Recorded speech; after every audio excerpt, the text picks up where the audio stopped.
واحدة من أفضل الوجهات اللي يقدر المواطن الجزائري يروح لها، واللي تعتبر من أفضل البلدان من حيث التطور والاقتصاد تاعها على مستوى العالم، واللي هي دولة سنغافورة.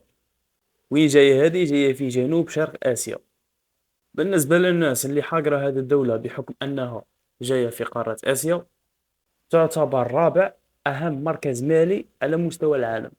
كما قلت مسبقا أن الاقتصاد تاعها يعتبر من أفضل الاقتصادات على مستوى العالم. واش معناتها هذه؟ أن المستوى المعيشي في سنغافورة مليح مليح بالبزاف، وأن فرص العمل متوفرة بالبزاف. والحاجة المليحة في سنغافورة أنك تلقاهم يهضروا اللغة الإنجليزية بجانب اللغات الأخرى اللي كاينين، الصينية أو الملاوية أو الهندية، لكن تلقاهم تقريبا كاع يحكيو أنجلي، كاع يحكيو لغة إنجليزية. دركا نوليو للموضوع الأهم، هو كيفاش يقدر الجزائري يوصل لهذه سنغافورة. الحاجة الأولى، سنغافورة ما عندهاش قنصلية هنا في الجزائر.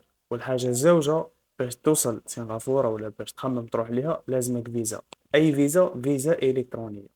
كي تسمع كلمة فيزا إلكترونية ماشي تقول زعما فيزا من أصعب الفيزات وكاع، هي الفيزا تاعها تعتبر سهلة بالنسبة لنا كجزائريين. كي غادي دير راح تتقدم على الفيزا الإلكترونية الخاصة بهم أونلاين في الموقع الرسمي تاعهم.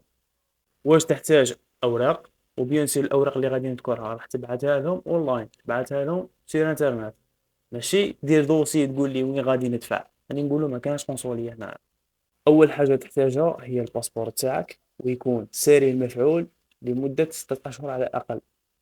الحاجة الزوجة، تعمر الفورميلار اللي هو نموذج الفيزا ال A14 A14. الحاجة الثالثة اللي هي فوتو واحدة، خلفية بيضاء وتكون جديدة، يعني ماشي فوتو عندها عامين ولا 3 سنين تمشي تسكانيها وتبعثها له. دير فوتو سكانيها وبعثها له وتكون لاريير بيضاء. التكلفة تاع الفيزا هي 30 دولار سنغافوري.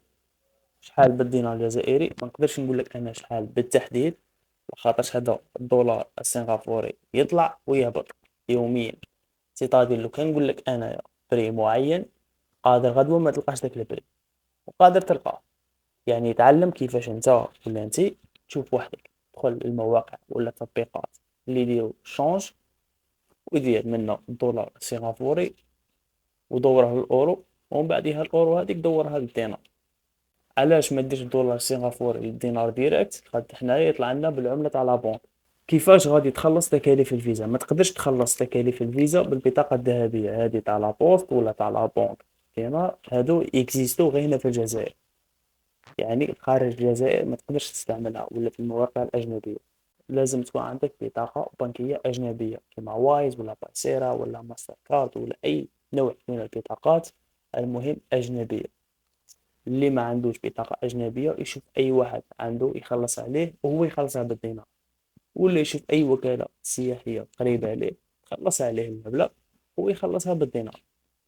ولا أكبر أنت تتحصل على البطاقة هذه تواصل معايا وراح نوفرها لك. وين راح تتواصل معايا؟ راح تلقى الانستغرام تاعي، ارسل لي فيه ومرحبا بك، ماشي مشكل.